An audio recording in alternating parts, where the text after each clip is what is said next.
તાલુકાના તમામ સમાજ, તમામ જ્ઞાતિના પક્ષપાત વગર અહીંયા ખેડૂતો ઉપસ્થિત થયા છે। જે રીતના 3 દિવસ પહેલાં ગોડલાધાર ગામની અંદર 17 જેટલા જેટકો કંપનીના વીજપોલ, જે ખાનગી કંપની છે, પોલીસ પ્રોટેક્શન લાવીને અમારા ખેડૂત છે એમની સહમતિ વગર, એમની પરમિશન વગર ગેરકાયદેસર રીતના ખેતરોમાં ઘૂસીને પાકને નુકસાન કરીને વીજ થાંભલાઓ ઊભા કરવાનું કામ ચાલી રહ્યું હતું। ત્યારે 16 જેટલા પોલ તો ઓલરેડી આ વીજ કંપનીઓએ ઊભા કરી દીધા છે, પરંતુ આ છેલ્લો પોલ જ્યારે બાકી હતો ત્યારે આ મને ખેડૂતનો ફોન આવ્યો, ખેડૂતે મને સંપર્ક કર્યો। ત્યારે અમારી સમગ્ર ટીમ સાથે અમે ત્યાં ખેતરમાં ખેડૂતને લઈને પહોંચ્યા। ત્યારે જે આ અધિકારીઓ છે જેટકો કંપનીના, એમની સાથે વાર્તાલાપ થઈ, પોલીસના મિત્રો સાથે વાત થઈ। ત્યારબાદ મને જાણ થઈ કે પોતાના જ ખેતરમાં આ ખેડૂતને ઘૂસવા દેવામાં આવ્યા નહોતા।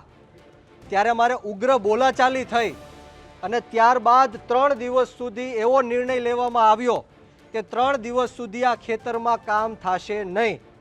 જેસીપી પણ બહાર ગયા, પોલીસ પણ બહાર ગઈ, અધિકારીઓ પણ બહાર ગયા અને અહીંયા જે વીજ પોલ નાખવાના બાકી છે એ ખેડૂતો નહીં, પરંતુ ગુમરાહ કરીને, લાલચ આપીને જસદણ વિછિયાના ખેડૂતોના ગામમાં, ખેતરમાં જે વીજ પોલ ઓલરેડી ઊભા થઈ ગયા છે એની માટે પણ અમારી લડત છે। અહીંયા 3 ગામના ખેડૂતો આવ્યા છે, જંગવડ હોય, જીવાપર હોય અને ગોડલાધાર હોય, પાંચવડાના પણ ખેડૂતો અહીંયા ઉપસ્થિત છે। અમારે માંગ માત્ર એટલી છે કે જસદણ વિછિયાનો વિકાસ થતો હોય, પ્રગતિ થતી હોય, જનહિતના કાર્યોમાં અમે સરકારશ્રીની સાથે છીએ, પરંતુ માત્ર ને માત્ર આ વીજ પોલ ત્યારે જ અમે નાખવા દેશું જ્યારે ખેડૂતોને યોગ્ય વળતર મળે। ખેડૂતોને ટાવર દીઠ અમે 2 કરોડ રૂપિયાની માંગ કરીએ છીએ, તારના 1 કરોડ રૂપિયાની માંગ કરીએ છીએ। અને જો આ તમને યોગ્ય ન લાગતું હોય તો આ જે ખેડૂતોના ખેતરમાં થાંભલાઓ જે ઊભા થઈ ગયા છે કે થવાના છે, એને દર મહિને 50,000 રૂપિયા ભાડા કરારે આપવામાં આવે। અને એ પણ જો એમને સ્વીકાર્ય ન હોય તો આ જે ખેડૂતની જમીન છે, જે જંત્રી પ્રમાણે આજનો ભાવ છે એની કરતાં ડબલ ભાવે આ ખેતર ખરીદી લેવામાં આવે। પરંતુ અમારી માંગ એટલી છે કે આ ખેડૂતના ખેતરમાં જે વીજ પોલ ઊભા થવાના છે એ કદાચ 200 વારમાં ઊભા થવાના છે, પરંતુ ભવિષ્યમાં જ્યારે આ વીજ પોલ પડી જશે કે એમને રિપેર કરવામાં આવશે ત્યારે આ જે આ કંપનીના લોકો છે એ હેલિકોપ્ટર લઈને તો આવવાના નથી, પેરાશૂટથી તો આવવાના નથી, આ ઊભા પાકને નુકસાન કરીને આ ખેડૂતોના ખેતરમાંથી ચાલીને આવવાના છે।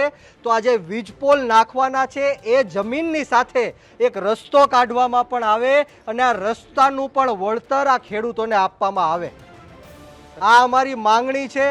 અને અત્યારે કદાચ સાહેબશ્રી ઉપસ્થિત નહીં હોય કે ભાગી ગયા હશે કે મને કાંઈ ખબર નથી, પરંતુ અત્યારે તાત્કાલિક ધોરણે આપના તરફથી પોલીસને અને કંપનીને સૂચના આપવામાં આવે કે આ કાર્ય છે એ તાત્કાલિક ધોરણે બંધ કરવામાં આવે।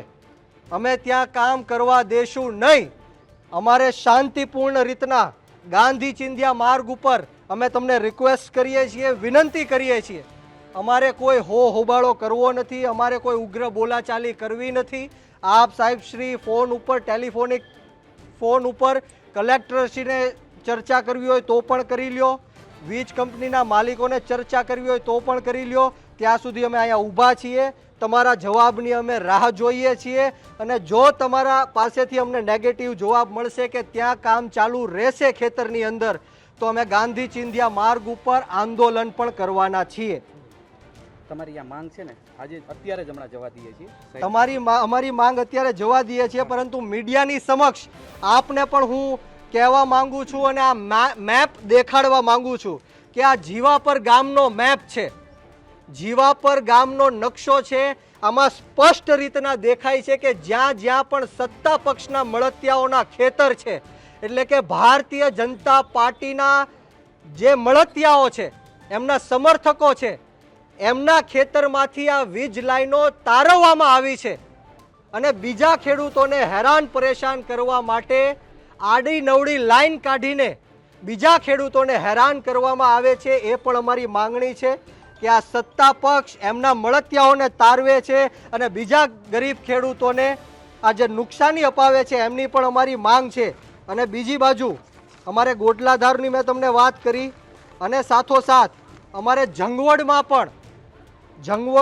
પણ આવી રીતના લાઈનો આવવાની છે, ત્યારે આવી ગઈ છે, ત્યારે એમની પણ અમે તમને માંગ કરીએ છીએ. એટલે તમારી પાસેથી એક જવાબની અમે અપેક્ષા રાખીએ છીએ.